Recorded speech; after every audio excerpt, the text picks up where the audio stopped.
morning, friends. Today we are at DEFSAT. So this is a 3-day event, and we have the chairman ISRO, and he's also the secretary Department of Space. So sir was there in the morning session, sir. So we would like to know what about DEFSAT when you're coming. So this is the first kind of, in the industry is organized. So what do you think are the major challenges from the industry side, sir? I understand today this conference is organized by SIA. Yes, sir. For creating the type of synergy between the space segment of what Indian industries are doing to the defense needs. So bridging the gap that exists is the goal of this conference. I am really happy. With the opening of the space sector in India is now open to industries in a big manner. So the industries are making use of this opportunity to meet the requirement of both civilian demand as well as strategic demand, which is important for the nation. So there is a big move of Atmanirbharta happening in the government side to bring in manufacturing in India, make in India approaches for most of the defense equipments. So we know today's space is no longer in the civilian domain. Space has its own elements in the strategic sector as well.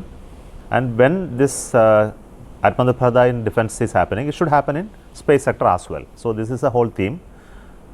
We know that the space capability in India has been developed by ISRO in the civilian domain in the last so many years.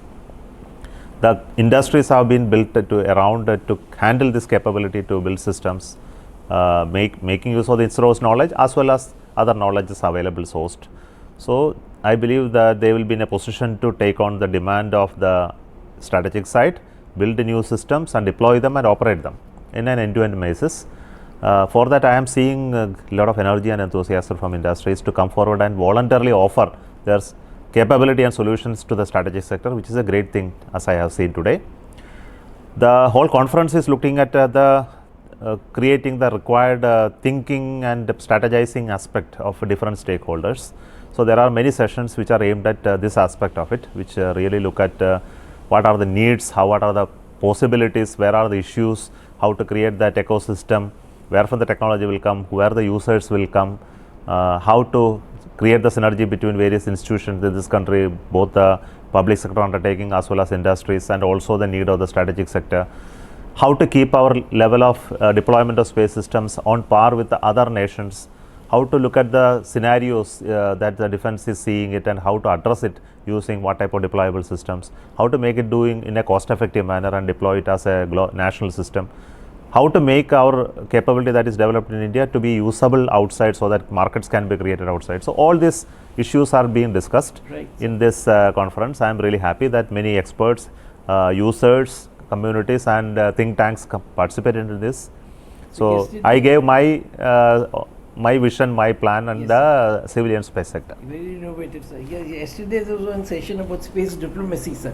If you want to add anything on that, sir, we didn't have space diplomacy. Of course, I am not dealing with in terms of strategic side. I am dealing with the space diplomacy related to the civilian use of space, and we deal with all the space agencies of the world, all of them, with regard to use of space for various civilian applications, including inter-agency coordination, academic interfaces, industry interfaces, cooperation in terms of global requirements like the imaging, weather, disaster, data sharing, etc. All these areas we cooperate as well as scientific engagement. Our resource roles limited there, but of course the international engagement in the strategic sector is another big area. Yeah. So we had some people yesterday who were there today also from USA, from Australia.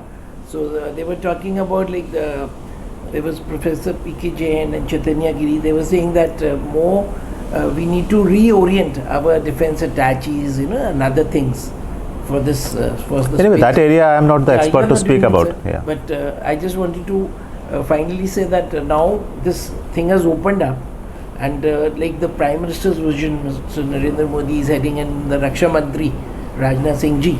So they are giving a push to the privatization and the defense sector.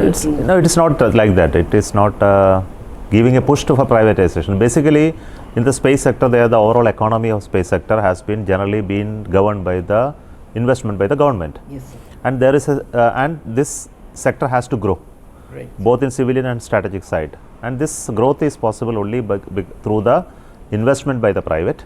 and also creating capacity in private, and equally developing the user community. So all these are important. So industries will not, they won't differentiate between civilian or strategic. As far as they are concerned, for them it is business that are required. So we look at the industrial engagement for scaling up the whole thing. That is what is meant by that. It doesn't mean that privatization of the already existing operations is not what is aimed at. Yeah, no, only the private players, they are. Private players are taking up yes. new roles, new responsibility, new markets. Yeah, We have very major players, sir. correct. Thank you for speaking to us. This is Sanjay Agrawal for World News 24/7. Thank you. Thank you so much.